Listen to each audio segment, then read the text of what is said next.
Hello everyone, asalkan Kak Sarah buat video je mesti she buy something new. Today I purchase iPhone 17 sebab phone A Plus Kak Sarah tu dah tak support line. Gig dia kecil, 64GB je. At first Kak Sarah beli casing. Casing ni is a must. Lepas tu ni casing dia cantik weh. Support MagSafe punya power bank. Temper glass Kak Sarah tak beli kat kedai juga. Beli kat Ugreen. Pasang dekat kedai.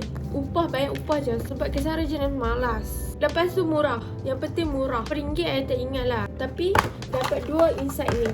Dia bagi siap dah barang-barang nak pasang. Kak Sarah beli je screen protector dekat online. Tapi I pasang dekat kedai. Macam yang iPad hari tu kan, Kak Sarah pasang sendiri sebab I takut calak. Macam glass sikit tu. I have a phone camera lens. Phone camera lens ni is a must juga. Installation aksesoris kit pun dia ada bagi. Ni 2 mata je untuk iPhone 17. Kalian yang tak bersedia ni tolong pergi kedai. Bayar upah dekat kedai. Ini bukan phone punya tapi dah dia main sekali kan. Fatmos Dome. I ambil coffee. Cantik weh. Phone I padan tau dalam ni. Kak Sarah beli casing juga. Casing yang silikon ni. Casing yang silikon ni selamat sangat-sangat untuk your phone. Tapi tengok jugalah casing silikon yang macam mana hampa pilih. Kalau yang macam betul-betul safe, ada cover belakang ni, yang tepi-tepi dia tebal, itu adalah selamat. Ini adalah bag favorite Kak Sarah sebab aku baru beli. Sebab tu lah ada favorite. Tapi Kak Sarah ni jenis kalau pakai bag tu, I pakai for years. Macam beberapa tahun juga. 22 je hampa. Kak Sarah dapat harga 22 je. So ni the bag. Lepas tu dia ada magnet. Kak Sarah tak boleh letak phone dalam harga motor dah sebab telefon aku mahal nak mampus. Lepas tu Kak Sarah tak pernah beli phone sendiri. Phone yang Kak Sarah pakai sebelum-sebelum ni adalah phone my family yang bagi dekat I. Macam I dah tak nak phone ni, bagilah dekat you. So this is my first phone, betul-betul baru. Kak Sarah malas lah nak buat lama-lama. Someone to main my phone. Sebab Kak Sarah tak dah nak pergi riki-riki phone dekat kedai. Lepas tu I tengok Shopee. Lepas tu I proceed beli je. Dia sangat-sangat secure. Tu dah tu adikku. It's the Miss Blue. So this is the phone. I'm so excited. Sarah ambil Miss Blue 256GB. Kata dulu kan lebih afdol.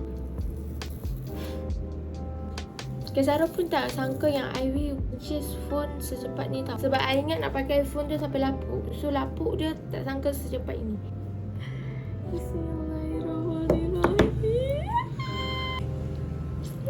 So ya, Kak Sarah kena pakaikan lens dia dulu. So Kak Sarah tak tahu apa yang akan terjadi dekat dia nanti. So lebih baik aku install dia dulu. Tapi tak apa, I nak pergi kedai sekali petang. I pakaikan casing dulu. I can believe that I akan beli ni.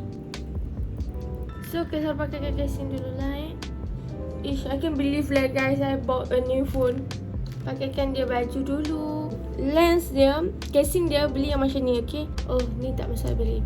Beli yang macam ni, yang ada protector tepi-tepi dia.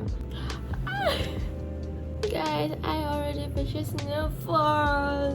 Sambil tunggu dia naik high tu, I nak unboxing apa yang ada. Ni casing dia. Rasa yang ni kabel dia tak ada plug tau. So you guys kalau nak beli plug, nanti Kak Sarah letak link kat situ.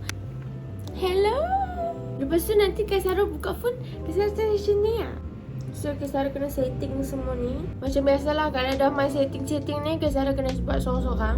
I think that's all for today. If upcoming Kak Sarah ada beli accessories untuk phone ataupun untuk iPad, I will bagi tahu hampa. Sebab untuk sekarang ni Kak Sarah akan stress dengan setting phone. Kak Sarah tak suka setting phone. Sama juga macam setting social media semua kan. So yeah, for now maybe sampai sini je video tu.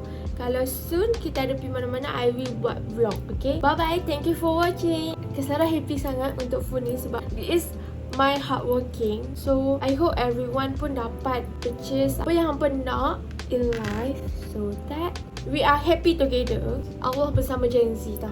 Bye. Thank you for watching.